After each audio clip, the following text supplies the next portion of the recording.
Bueno, buenas tardes. Vamos a grabar el segmento del sistema respiratorio que está pendiente para que ustedes tengan el material ya final requerido para la práctica de esta semana. Procedo a subir la presentación.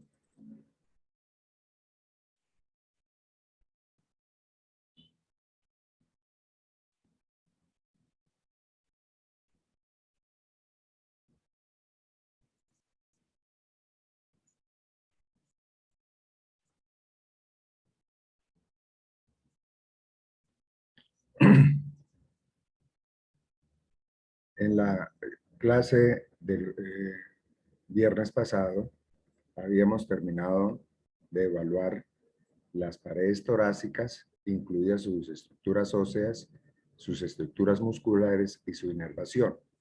De igual manera, recordemos que habíamos evaluado lo relacionado a las pleuras, haciendo énfasis que la pleura visceral cubre de manera íntima la superficie de cada uno de los pulmones, la pleura parietal adherida de igual manera, de una manera muy adhesiva a la pared costal, al diafragma y a la cara medial. De tal manera que esta pleura parietal se tiene que identificar en ellas las porciones costal, la porción diafragmática y la porción mediastínica. Pleura que en una visión global podemos entender que determina una verdadera cápsula hermética con presión negativa para cada uno de los pulmones. Igualmente, desde el punto de vista de la anatomía y de la aplicación clínica, merece mención especial los recesos que determinan, o hendiduras que determinan la confluencia de las porciones de la pleura parietal, destacando el receso costofrénico o costodiafragmático formado por la confluencia de la pleura costal y la pleura diafragmática, y el receso pequeño, de menor importancia funcional y clínica, de las pleuras, confluencia de la pleura costal y la pleura mediastínica, para formar de manera muy visible en el tórax izquierdo el receso costo-mediastínico. Estos recesos, repito, lo dije en la clase pasada, permite que la base del pulmón se desplace, en el caso de máxima inspiración, hasta el nivel más inferior, donde se aplica la pleura diafragmática a la costilla número 12. Y cuando hay máxima expiración, pues se eleva esa base pulmonar. Bien. De igual manera, entonces, estas dos imágenes nos va a permitir recordar por siempre ese desplazamiento dinámico que tiene el borde inferior del pulmón, en la parte posterior, desde T10 a T12, dependiendo de si se trata de inspiración o de expiración. Y el ápex pulmonar sobresaliendo 3 centímetros por encima del nivel clavicular si hay máxima inspiración, o descendiendo al nivel clavicular en máxima expiración. Bien, una vez visto esas envolturas y la importancia ya mencionada en la clase pasada, pasamos a evaluar cada uno de los pulmones. Para ello tenemos que recordar que los pulmones son estructuras de forma cónica, con una base amplia inferior, curva, cara inferior diafragmática, que va a relacionarse de manera directa con la estructura muscular llamada diafragma. La otra cara, adosada a las costillas, es la cara costal o externa, y la cara medial, que es la cara mediastínica. Aquí podemos observar el pulmón derecho, donde se puede apreciar con facilidad la base del pulmón, la cara diafragmática verdaderamente cóncava, y la cara medial de suma importancia por cuanto constituye las paredes de los mediastinos, las paredes laterales. Y en esa cara medial o mediastínica, recordar por siempre que se encuentra el hilio pulmonar, el sitio por donde ingresan o salen las estructuras del pulmón, que las hemos denominado en su conjunto el pedículo pulmonar. Y finalmente tenemos la cara externa relacionada de manera muy próxima a cada una de las paredes costales o costillas. Bien, la confluencia de esas caras va a determinar unos bordes. Debemos recordar el borde anterior, que es un borde agudo, tanto en el pulmón derecho que les estoy mostrando, como en el pulmón izquierdo. Mientras que el borde posterior, resultado también de la confluencia de la cara medial y la cara costal, es bastante redondeado o un borde obtuso. El borde inferior, amplio, porque obedece a toda la concavidad de su base, pues podemos en él ubicar unos segmentos. El segmento posterior del borde inferior, repito, relacionado o ubicado al nivel de T12 en máxima inspiración, ubicado a nivel de T10 en máxima expiración. Igualmente de este borde inferior tenemos el segmento medial y el segmento lateral. Bien, cada uno de los pulmones tiene unas invaginaciones profundas que permiten dividir cada una de estas estructuras del sistema respiratorio en lóbulos.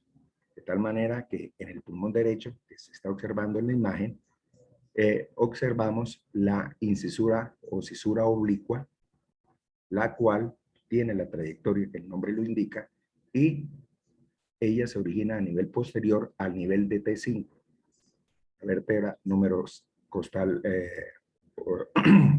segmento costal número 5, o torácico.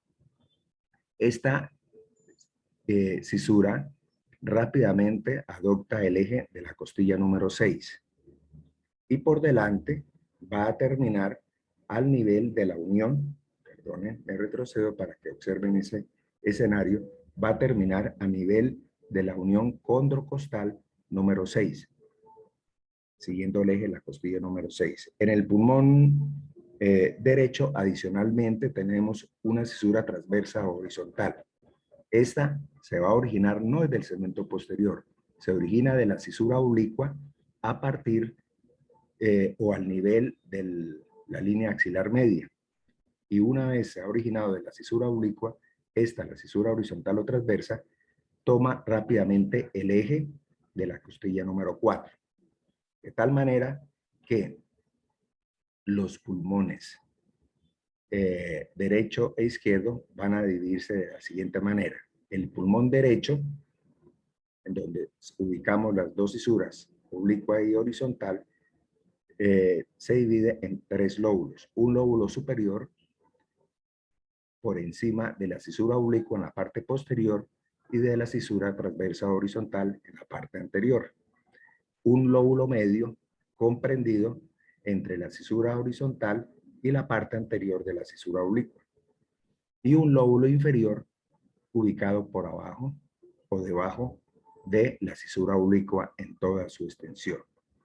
Bien, entonces tenemos un pulmón derecho con 3 lóbulos, mientras que el pulmón izquierdo, por el espacio que ocupa en la cavidad torácica del corazón, pues es más pequeño y en él identificamos solamente la cisura oblicua con la trayectoria de ahí escrita.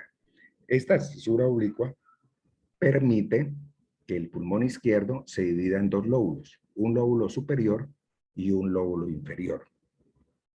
Sin embargo, hay que resaltar que la parte más inferior del lóbulo superior presenta una prolongación, como ven en la imagen, a manera de lengüeta. Por ello, esta parte inferior del lóbulo superior izquierdo toma el nombre de língula. Língula. Bien. Tanto en el pulmón derecho como en el pulmón izquierdo, la estructura se va adelgazando a medida que se proyecta hacia arriba. Y finalmente vamos a tener ya un segmento bastante adelgazado, en donde termina el órgano, que se denomina el ápex pulmonar. He señalado que ese APES, tanto a derecha como a izquierda, sobrepasa el nivel clavicular en máxima inspiración y se encuentra a nivel clavicular en máxima expiración. Bien,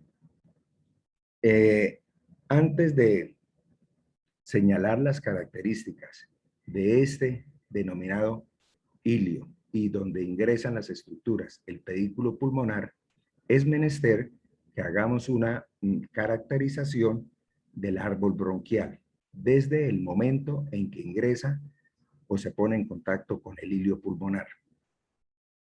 De esa manera, entonces, tenemos que decir que el pedículo pulmonar, que son las estructuras que entran o salen de los pulmones, está constituido por 5 elementos bien reconocidos. Arteria pulmonar, única, derecha o izquierda, venas pulmonares, tanto a derecha e izquierda será superior e inferior, los bronquios fuente, los linfonodos y el plexo nervioso.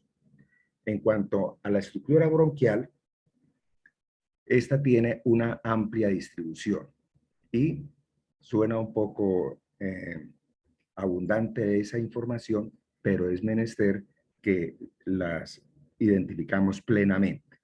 De tal manera que el bronquio fuente derecho e izquierdo, al llegar al hilio, se van a dividir en cada uno bronquios que van para cada uno de los lóbulos. De tal manera que pueden observar ustedes que en el lado derecho del bronquio fuente derecho, que es más corto, de mayor calibre y casi vertical, si lo comparamos con el izquierdo, que es más largo, 5 a 6 centímetros, el derecho de 2 a 3, de menor calibre y de una trayectoria verdaderamente oblicua, podemos ver que en el pulmón, el bronquio fuente derecho, como hay 3 lóbulos, pues este bronquio fuente debe dividirse en los bronquios lobares superior, medio e inferior. Sería la segunda división. Y el bronquio fuente izquierdo, por tener el pulmón 2 lóbulos, entonces habrá la división de bronquio lobar superior y bronquio lobar inferior. A su vez, cada uno de los bronquios lobares tendrán que hacer una siguiente división, a los cuales se les llama bronquios de tercer orden o bronquios segmentarios. Después de ese término de segmentarios, les diré por qué. Bien, entonces la distribución viene a ser que el bronquio lobar superior va a dar lugar a 3 bronquios segmentarios: apical, anterior y posterior. Bronquio segmentario, apical, desde luego se va para el ápex. El anterior se proyectará hacia la parte anterior de ese lóbulo superior y el posterior hacia la parte posterior. El bronquio lobar medio, que es pequeño, va a dar lugar a 2 bronquios segmentarios. Uno que se dirige hacia adentro, bronquio medial, segmentario medial del lóbulo medio derecho, y un bronquio que se va hacia lateral, será el bronquio segmentario lateral del lóbulo medio derecho. Entonces, hasta ahora podrán observar que vamos a tener hasta ahora 5 bronquios segmentarios: apical, anterior y posterior en el lóbulo superior, medial y lateral en el lóbulo medio. ¿Qué ocurre con el bronquio segmentario inferior derecho? Este bronquio lobar inferior derecho va a dar lugar a 5 bronquios segmentarios. ¿Cómo se definen estos y cómo se orientan estos bronquios segmentarios? Aquí está mostrando y da un efecto de imagen que confunde un poco, porque el primero daría la apariencia que sale del bronquio lobar superior, y no, es el primer bronquio segmentario que se origina del bronquio lobar inferior. A este primero se le llama bronquio segmentario superior. Bronquio segmentario superior del lóbulo inferior derecho. Una vez da este bronquio segmentario superior, el bronquio lobar inferior derecho da lugar a 4 divisiones segmentarias, que a partir de ahí se van a llamar basales. ¿En razón a qué? A que van a distribuirse en la base, o sea, en el segmento inferior del lóbulo inferior derecho.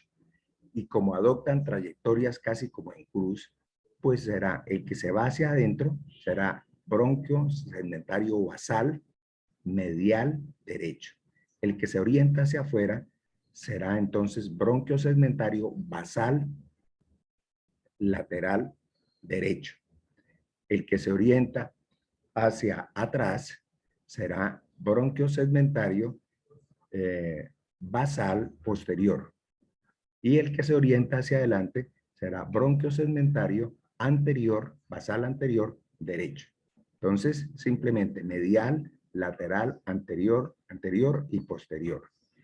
Podemos entonces resumir que en el pulmón derecho encontramos 10 bronquios segmentarios, 3 en el lóbulo superior, 2 en el lóbulo medio y 5 en el lóbulo inferior. ¿Qué ocurre en el lado izquierdo? En el lado izquierdo encontramos 2 bronquios lobares, superior e inferior. Pues bien, vean con atención que en el pulmón izquierdo, el bronquio lobar superior va a dar lugar, en primer lugar, a 2 bronquios segmentarios. Uno que resulta de la fusión del apical y del posterior. Entonces, a este se le va a denominar bronquio segmentario ápico posterior del lóbulo superior izquierdo. Tenemos uno que se proyecta hacia adelante, tiene la misma denominación del lado contralateral. Bronquio segmentario anterior del lóbulo superior izquierdo. Bien, la língula, recuerden ustedes que es el segmento más inferior del lóbulo superior izquierdo, que vendría a ser el equivalente al lóbulo medio. Pues acá, en la zona lingular, encontramos 2 bronquios segmentarios. Bronquio segmentario lingular superior y bronquio segmentario lingular inferior. De tal manera que hasta ahora en el lado izquierdo, en el lóbulo superior de manera específica, encontramos 2 por un lado y 2 por el otro, serían 4 bronquios segmentarios. El ápico posterior, el anterior, lingular superior y lingular inferior. Veamos qué ocurre con la distribución segmentaria de los bronquios del lóbulo inferior izquierdo, ¿no? Tenemos el primero, sigue la misma trayectoria y descripción que el lado contralateral. Se le va a denominar bronquio segmentario superior, aquí sí se ve muy claramente, superior del lóbulo inferior izquierdo. Y a partir de allí, al igual que ocurre con el lado derecho, los bronquios segmentarios del lóbulo inferior se van a denominar basales. Ven ustedes que en el lado derecho hay 4 basales, en el lado izquierdo hay 3, en razón a que hay una fusión de los bronquios basales medial y anterior. Y se va a denominar entonces en el lado izquierdo bronquio segmentario anteromedial, lateral y posterior. Sin embargo, en algunos individuos se mantiene en el lado izquierdo una similar distribución que la que ocurre en el lado derecho. Es decir, en algunos pocos individuos en el lado izquierdo no hay esa fusión de los bronquios basales anterior y medial, sino están por separado. Entonces, aquí en esta imagen pueden ustedes recordar esa distribución que les he descrito. Bien, entonces ahora sí hay que recordar lo siguiente. Desde el punto de vista de la anatomía macroscópica, se hace referencia hasta la tercera división, es decir, hasta la distribución de bronquios segmentarios. Pero hay que tener en cuenta que dentro del pulmón la distribución del árbol bronquial es muy profusa. Algunos autores describen que la estructura bronquial al interior de los pulmones presentan entre 20 a 24 divisiones. Entonces aquí en el Atlas de Netter pueden ver, ¿no?, una manera muy gráfica e ilustrativa de cómo es de profusa esa distribución bronquial. Nosotros desde la perspectiva macro nos quedamos hasta la tercera. Significa que la siguiente división serán ya los bronquios de cuarto orden, de décimo orden, de 14º orden, de 18, de 22 orden, etc. La imagen igualmente es para recordarles a ustedes, complementar de pronto una información fisiológica y histológica de que cualquier médico debe de por vida recordar cuál es la diferencia estructural de los primeros componentes de la división bronquial, a los cuales se les dice a secas, bronquios, con relación a las últimas divisiones que adoptan el nombre de bronquiolos. Entonces se debe discernir plenamente en la diferenciación estructural y funcional. Los bronquios tienen la pared de la siguiente manera. Sigue siendo una pared cartilaginosa, cartílago hialino. Y el epitelio, el que ustedes han observado y han oído a lo largo de todo el tema respiratorio, un epitelio pseudoestratificado cilíndrico ciliado, con dos células fundamentales, las células caliciformes y las células cilíndricas ciliadas. Pero en las últimas 6 o un poco más de las divisiones, ya se observa, como se ve en la imagen, de que la pared bronquial comienza a perder la estructura cartilaginosa y va surgiendo una capa de músculo liso. Eso es una situación de transición, no es brusca. Ya las últimas estructuras, los bronquiolos, definitivamente en su pared, además de tener un calibre muy microscópico, muy pequeño, la pared es de músculo liso. Entonces, primera gran diferencia entre bronquio y bronquiolo. Bronquio con pared cartilaginosa, bronquiolo con pared de músculo liso. Y el epitelio también de manera paulatina va sufriendo una transformación. Las células caliciformes comienzan a desaparecer para dar lugar a las células de clara. Células que no producen mucus, sino apenas un líquido que lubrica esa pared bronquial. Y adicionalmente el epitelio comienza, el cilíndrico, las células cilíndricas comienzan a aplanarse, a volverse en cúbicas, menos cúbicas, más planas, y ya al final de los bronquiolos, que se les llama terminales, las células están completamente planas, ¿no? Bien, hay que reconocer la siguiente situación. Ya cuando se forma el saco alveolar, adicionalmente sufre otra transformación en esa pared, porque desaparece el músculo liso y quedan estrictamente las células planas que constituyen el saco alveolar, donde ustedes van a identificar neumocitos 1, neumocitos 2. Entonces, muy importante esa diferenciación estructural para poder uno visualizar el efecto de los manejos terapéuticos, ya que se requiere en determinadas circunstancias identificar qué está ocurriendo al interior de esa estructura pulmonar, ¿no? Muchos de los problemas respiratorios se deben a que a nivel bronquiolo, se genera una estrechez de ese calibre, broncoconstricción, ¿no? Y va a haber una dificultad para el paso del aire.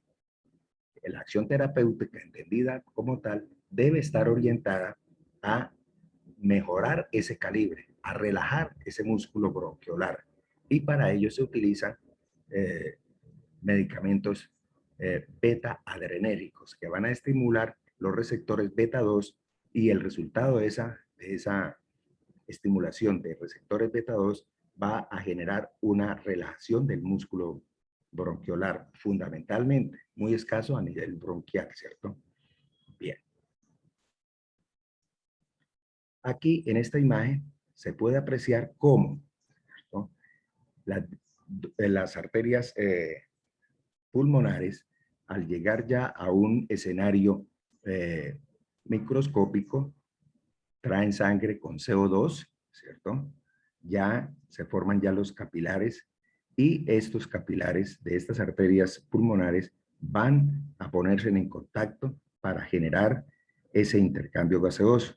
De tal manera que esa estructura alveolo-capilar solamente está separada por una lámina propia. Lamentablemente, esa lámina puede ser invadida por fibroblastos e engrosarse esa pared y dificultar de manera concluyente el intercambio gaseoso, que es lo que ocurre en la fibrosis pulmonar, ¿no? Y el COVID es un modelo de fibrosis pulmonar. Una vez logrado ese intercambio gaseoso, se van a generar vénulas, ¿no? Siendo vénulas, van a transportar hematíes, glóbulos rojos con O2. Y ahí vemos el regreso ya de 2 venas pulmonares por cada pulmón, en el esquema que ustedes observan en la imagen. Bien, hay que resaltar que estas arterias pulmonares no podrían participar en la irrigación del árbol bronquial porque llevan sangre con CO2. Entonces, la irrigación del árbol bronquial debe darse por arterias que conduzcan evidentemente sangre con O2 para nutrir las células del árbol bronquial. Entonces vamos a identificar, son difíciles de observar en las piezas anatómicas que ustedes puedan observar en el anfiteatro, pero el esquema sí les debe recordar ese hecho de que en el lado izquierdo, o sea, el bronquio izquierdo, va a ponerse rápidamente en contacto con 2 arterias bronquiales izquierdas, una superior y una inferior. Como ven en la imagen, esas ramas o arterias bronquiales izquierdas se originan directamente de la aorta, ¿cierto? Mientras que en el lado derecho, paradójicamente, solamente se encuentra una arteria bronquial, desde luego de mucho más calibre que las precedentes. Esa arteria bronquial derecha no se origina directamente de la aorta. Vean la imagen, por favor. Se originan de la tercera arteria,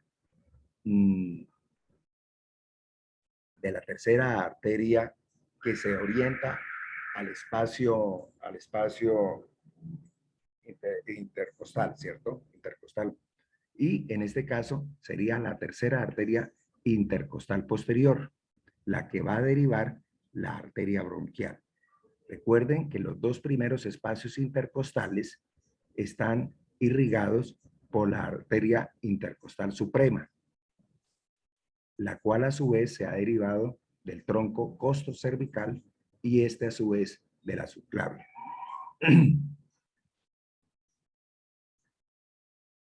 Bien, estas imágenes recuerdan la situación de la segmentación pulmonar. En este caso, los segmentos pulmonares son el tejido pulmonar que está suplido en su ventilación por el respectivo bronquio segmentario, o sea, el bronquio de tercer orden. Bronquios de tercer orden determinan los segmentos pulmonares. Y entonces podrán ver ustedes en el lóbulo superior de ambos lados, el lóbulo superior, que tendríamos un segmento apical suplido en su ventilación por el bronquio segmentario apical. Entonces, en el lado derecho sería apical, en el lado izquierdo sería ápico posterior. Igualmente tendremos 2 segmentos adicionales en el lado derecho, el segmento anterior y el segmento posterior, mientras que en el lado izquierdo sería solamente el segmento anterior. Lóbulo medio, en el derecho será 2 segmentos, medial y lateral. En el lado izquierdo hay que recordar que muy cerca del segmentario anterior estarán lingular superior y lingular inferior. Y vean ustedes la distribución segmentaria del lóbulo inferior. Sería este el segmento superior, el segmento posterior, el segmento medial, anterior y lateral, ¿cierto? Bien, ¿cuál es la importancia de la segmentación pulmonar? Es ante todo de carácter descriptivo y de manejo quirúrgico. Y ello muestra la evolución positiva de la cirugía de los pulmones. La resección de tumores, hasta hace unas décadas, tumores de los pulmones, involucraba la resección de todo un lóbulo. Prácticamente el individuo que se le resecaba un tumor pulmonar se le dejaba con una discapacidad respiratoria que lo obligaba a estar usando permanentemente y de por vida una asistencia de oxígeno. Es de entender, retirar un lóbulo completo es dejar a un individuo en una situación bien difícil. Ahorita, con esa ratificación de la segmentación pulmonar, pues hace que el cirujano, mediante la información que se tenga de manera precisa, en la inmensa mayoría de las veces, reseque no un lóbulo, sino un segmento. Ejemplo, aquí un tumor de 3, 4 centímetros ubicado en el segmento apical, pues va a resecar el cirujano ese segmento y no va a sacar todo el lóbulo. Conduce ello a que la recuperación funcional sea mucho mejor y algunos, o un buen número de pacientes, después de los procedimientos quirúrgicos, pueden mantener una vida ligeramente limitada, pero no tanto como tener que depender de una bala de oxígeno. Entonces, es muy importante este hecho. La segmentación pulmonar está determinada por la identificación de los segmentos de los bronquios segmentarios, que son los bronquios de tercer orden. Aquí vemos entonces por la cara medial y aquí por la cara externa, y los mismos segmentos, apical, apical, anterior, anterior, en el caso derecho, posterior, lóbulo medio, medial, segmento lateral, en el izquierdo, lingular superior, lingular inferior, y ya en la parte del lóbulo inferior de cada uno de ellos, los segmentos superior, posterior, medial y anterior, en el caso del derecho. Bien.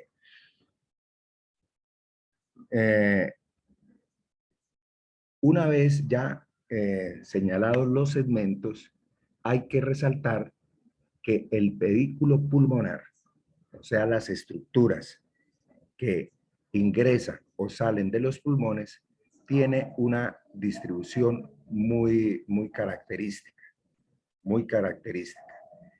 De ese pedículo pulmonar, constituido por arteria pulmonar, dos venas pulmonares, el bronquio fuente, los linfonodos y el plexo nervioso, hay que resaltar que de esas 5 grandes estructuras, 3 permanecen en una posición topográfica similar al comparar los dos pulmones, y 2 sí varían sustancialmente su ubicación topográfica.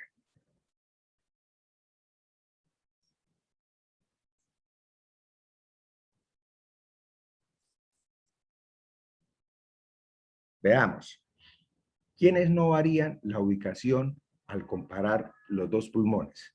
No varían las venas pulmonares. Recuerden ustedes que las venas pulmonares son superior e inferior. Tanto en el pulmón derecho como en el pulmón izquierdo, que es el que observan en la imagen, la vena pulmonar superior se ubica en la parte más anterior del pedículo, como lo ven ahí. Y la vena pulmonar inferior se ubica en la parte inferior del pedículo. Observen, ese es el izquierdo, ahora el derecho.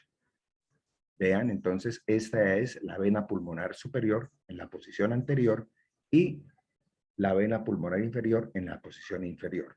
Los linfonodos, desde luego los linfonodos que en este área se denominan broncopulmonares, se encuentran distribuidos entre los demás elementos del pedículo, tanto a derecha, mire, como a izquierda. Bien, entonces hasta ahora tenemos 2 de las estructuras del pedículo pulmonar que no varían su ubicación topográfica con relación al lado. Hay que hacer mención igualmente que el plexo pulmonar, ese conjunto de fibras de características autonómicas, simpáticas y parasimpáticas, tanto en el lado derecho como en el lado izquierdo, se distribuyen predominantemente en la parte posterior. ¿En razón a qué? Que el mayor componente de ese plexo pulmonar es aportado por el nervio vago. Y el nervio vago discurre detrás del pedículo pulmonar. Y entonces él va a emitir fibras desde esa posición posterior a los dos pulmones, ¿cierto? El vago derecho al pulmón derecho, el vago izquierdo al pulmón izquierdo. Y también las fibras simpáticas van a tener esa proyección posterior y luego algunas se proyectan hacia adelante, de tal manera que ese plexo nervioso pulmonar con fibras simpáticas y parasimpáticas tiene una distribución similar en el lado derecho y en el lado izquierdo, predominando en una ubicación posterior. ¿Quiénes entonces son los elementos del pedículo que varían su ubicación topográfica? Son el bronquio fuente y la arteria pulmonar. Aquí vemos entonces en el lado izquierdo, recordemos que el bronquio fuente izquierdo tiene una trayectoria larga, 5 a 6 centímetros y oblicua. Eso le permite a uno ratificar que en primer lugar la estructura que está más superior en el pedículo pulmonar izquierdo es la vena pulmonar izquierda y luego se ubica el bronquio fuente. Característico, primero la arteria pulmonar y luego el bronquio fuente. Mientras que en el lado derecho el bronquio fuente es corto y es quien se ubica en la posición más superior. Aquí ya la figura muestra ya el bronquio fuente en una división ya lobar, ¿cierto? Este sería prácticamente el lobar superior y este el lobar medio. Entonces el bronquio fuente en el lado derecho es quien toma la posición superior y luego se encontrará la arteria. Entonces, esa es muy importante, sobre todo para la parte quirúrgica, para la parte de reconocimiento en una autopsia, ¿no? Donde por un impacto, por ejemplo, de proyectil de arma de fuego, causa la lesión de uno de esos vasos, hay que decir cuál vaso es el lesionado. Y ello nos permite hacer esa identificación a partir de un elemento teórico ya real de ubicación de esos elementos vasculares dentro del pedículo pulmonar. Bien. De igual manera, esta cara medial o mediastínica, tiene unas relaciones importantes en cada pulmón con las vísceras que hacen parte de ese mediastino. Y esas vísceras, al tener esa relación con la cara medial, pues dejan huella en esa cara mediastínica, dejan impresiones, de tal manera que en un pulmón formulado, fijado, podemos ver claramente esas impresiones. ¿Cuáles son las impresiones? Empecemos por el pulmón derecho, que es el que está mirándose en la imagen.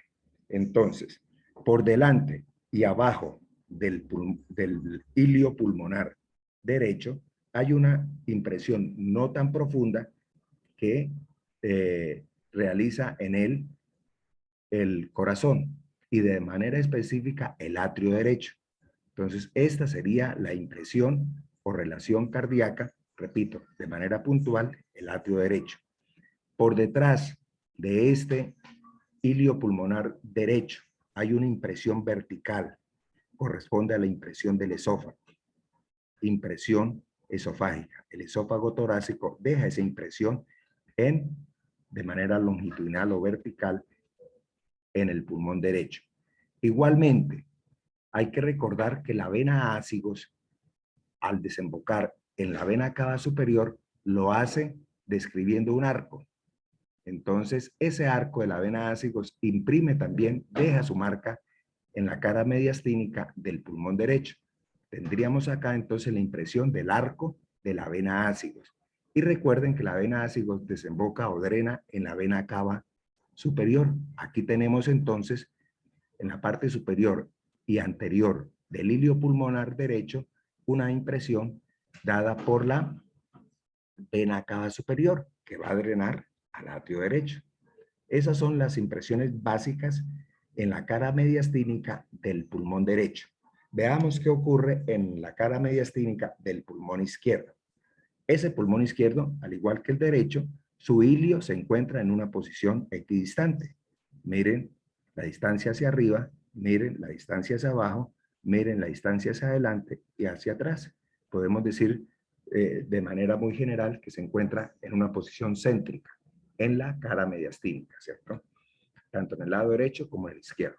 Entonces, las relaciones de la cara mediastínica del pulmón izquierdo van a ser también muy puntuales. Por delante y abajo del ilio va a estar igualmente la impresión cardíaca o relación cardíaca, pero en este caso, la parte del corazón que se pone en contacto, desde luego ya lo saben ustedes, es el ventrículo izquierdo. Entonces, impresión cardíaca puntual, ventrículo izquierdo. Detrás del ilio y de manera longitudinal tenemos una impresión marcada o dada por la aorta torácica. Y por encima, describiendo un arco, pues está el arco de la aorta, ¿cierto? Del cual pueden ver ustedes la impresión de la carótida y de la subclavia izquierdas. Esas son las impresiones que podemos de manera fácil reconocer en la cara mediastínica de los pulmones. Bien, entonces ya hemos hecho una descripción global de cada uno de los pulmones. Nos falta hablar entonces del drenaje linfático, ¿cierto? Los pulmones son unos órganos con una muy abundante distribución linfática. Los pulmones lamentablemente son lugar de generación de múltiples afecciones, principalmente de carácter infeccioso, infecciones virales, infecciones bacterianas, infecciones por hongos, las micosis pulmonares, de tal manera, y las lesiones tumorales, de tal manera que desde la parte evolutiva se fue generando un gran drenaje linfático a nivel de los pulmones. Tenemos de tal manera que esos linfáticos de los pulmones, al interior de ellos, se van a identificar. Los que van por la parte superficial serían linfáticos superficiales y los otros serían identificados como linfáticos profundos, los que están ya al interior del parénquima pulmonar. Unos y otros, superficiales, los que están muy cerca a la pleura visceral, y los profundos van a drenar, a hacer su primer relevo en unos linfonodos que usualmente se encuentran al nivel de los segmentarios. Y esos linfonodos van a tomar el nombre de linfonodos pulmonares. A su vez, los linfonodos pulmonares van a drenar a los linfonodos, hacer su relevo, a los linfonodos que se encuentran en el ilio pulmonar. Los linfonodos que se encuentran en el ilio pulmonar se van a denominar broncopulmonares. Broncopulmonares. Muy importante estos hechos. ¿Por qué? Porque la radiografía, que es el examen más fácil a cualquier nivel, desde el nivel de un hospital local se puede tomar una radiografía de tórax, revela en el momento en que haya crecimiento de estos linfonodos un incremento de la imagen, ¿no? De la imagen, por ejemplo, del ilio pulmonar, dada por el incremento de los linfonodos ubicados a ese nivel.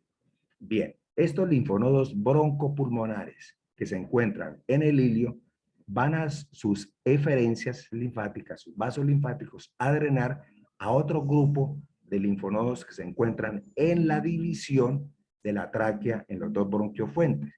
Entonces, estos linfonodos se encuentran en esa división, se van a denominar traqueobronquiales. Los hay de dos subgrupos. Los traqueobronquiales inferiores, que algunos autores lo llaman carínicos, en razón a que están adyacentes al cartílago carina, ¿cierto? Y los traqueobronquiales superiores, que se encuentran en la parte externa de esa bifurcación de la tráquea. Entonces tenemos a este nivel los linfonodos traqueobronquiales.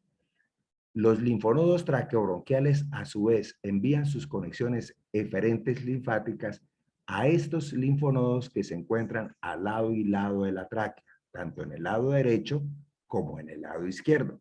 Entonces a esos linfonodos se les va a denominar paratraqueales. Entonces los traqueobronquiales conectan con los paratraqueales. Hay lesiones tumorales o infecciosas ya crónicas, infecciosas crónicas, en donde no solamente hay compromisos de los linfonodos broncopulmonares, sino ya hay compromiso de traqueobronquiales y paratraqueales. Luego la imagen radiográfica es un incremento del espacio mediastínico superior evidente, ¿cierto? Se alcanzan a ver, incluso a identificar unas masas coalescentes, porque dos linfonodos pueden sumarse y entonces dan una apariencia de unas verdaderas masas, ¿cierto? De varios centímetros. Bien, ¿qué ocurre con los linfonodos paratraqueales? Estos se organizan en la parte superior de la tráquea torácica y van a constituir o a formar un tronco linfático que se denomina tronco linfático broncomediastínico. Broncomediastínico. Aquí lo pueden ver, entonces, el tronco broncomediastínico del lado derecho y el tronco broncomediastínico del lado izquierdo. ¿Qué hace este tronco broncomediastínico? A lado y lado pueden tomar dos opciones. Una, coalescer entre o con los demás troncos que se están generando a ese nivel, que serían el tronco subclavio, que trae todo el drenaje linfático del miembro superior, de la pared anterolateral del tórax y del dorso. También viene el tronco linfático subclavio, y la suma de los tres en el lado derecho constituir una pequeña, una corta, más que pequeña, estructura linfática que se llama la gran vena linfática. La gran vena linfática. O puede ser que cada uno de estos troncos drene al sistema venoso del lado derecho que estoy haciendo la referencia de manera separada, ¿cierto? Entonces se encuentran varias alternativas. ¿Qué ocurre en el lado izquierdo? Este tronco broncomediastínico izquierdo puede drenar en el confluente yúgulo subclavio izquierdo de manera independiente, como lo ven aquí la imagen, o puede desembocar o drenar en el conducto torácico, que es esta estructura que están marcando, el cual a su vez va a terminar en el confluente yúgulo subclavio. De tal manera que esa es la distribución linfática que conduce todo el componente de linfa procedente desde los pulmones, ¿cierto? En cuanto a la inervación, hay que señalar que es una inervación de carácter autonómico. Entonces hay que visualizar las fibras de carácter simpático y su función, y las fibras de carácter simpático y también su función. Bien, entonces, en este esquema nos permite de manera fácil hacer esa caracterización de la inervación autonómica de la vía respiratoria. Bien, tenemos entonces el esquema mostrándonos, ya ustedes vieron cómo es la inervación autonómica de fosas nasales y senos paranasales, ¿cierto? Por eso aquí la imagen superior lo está mostrando como a manera de recorderis. Pero desde la parte laríngea, que aquí pueden observar, se genera ese tipo de inervación autonómica diferente al que se percibía en las fosas nasales. Bien, tenemos entonces las fibras de carácter parasimpático proceden fundamentalmente del núcleo dorsal del vago. O sea, viajan con el nervio vago, ¿no? Y aquí es muy importante. Recuerden que el nervio vago se le ha incorporado, tan pronto sale de la base del cráneo, el componente bulbar del nervio accesorio, la raíz bulbar del accesorio. Se agrega, se anexa al vago y viaja con él. Y en el momento, en el lado izquierdo, en que el vago está pasando por delante del arco de la aorta, se desprende ese componente. Pero el vago también tiene fibras autonómicas procedentes del núcleo dorsal del vago, ¿cierto? De tal manera que junto a ese nervio laríngeo recurrente que llevaba o que lleva fibras motoras voluntarias fundamentalmente para la laringe, se le agregan las fibras autonómicas parasimpáticas procedentes del núcleo dorsal del vago, ¿cierto? Esas fibras autonómicas parasimpáticas fundamentalmente van a estimular a las glándulas caliciformes para la producción de mucus, que tiene que darse a lo largo de la vía aérea. Bien. Igualmente, esa información parasimpática procedente de ese núcleo dorsal del vago va a seguir con el vago, descienden, y les decía igualmente que al pasar por detrás del vehículo pulmonar van a generar gran cantidad de fibras que hacen parte del plexo pulmonar. Esas fibras parasimpáticas aún siguen siendo preganglionares. Observen la imagen, donde estarán las neuronas, las segundas neuronas o las neuronas postganglionares, muy cerca o incluso en la superficie, tanto de la tráquea, de la laringe, ¿cierto? Y de la estructura bronquial profusa al interior de los pulmones. Ahí estarán ya las segundas neuronas, cuyas fibras postganglionares van a hacer una estimulación precisa sobre células caliciformes y sobre el músculo liso, a nivel, sobre todo a nivel bronquiolar, ¿cierto? Ese músculo liso, al recibir estímulo de las fibras de carácter parasimpático, va a generar broncoconstricción.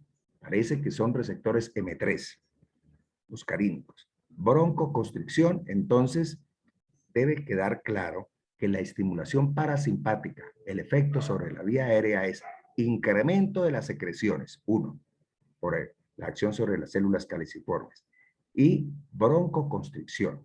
Me gustaría que hubiese discutido o que se discuta con el profesor de fisiología cuál es la acción molecular intracelular que se genera al interior de estas células para que se genere broncoconstricción y sobre las células caliciformes el incremento de la secreción, que no se quede simplemente en un enunciado funcional observacional, sino que también vayamos hasta el nivel celular sobre esos efectos de estas inervaciones simpáticas y parasimpáticas. Bien, dentro de el contexto también de esta inervación están las fibras de carácter simpático, que en este diagrama, muy sencillo, el autor del atlas muestra de color rojo, ¿cierto? Tenemos entonces la información simpática iniciada su eferencia a partir de las astas laterales de T1, T2, T3, T4 y T5, ¿cierto? Ahí salen las fibras preganglionares, que hacen sinapsis en los ganglios, en los primeros ganglios de la cadena simpática torácica, e incluso ascienden algunas hasta los ganglios cervicales, ¿cierto?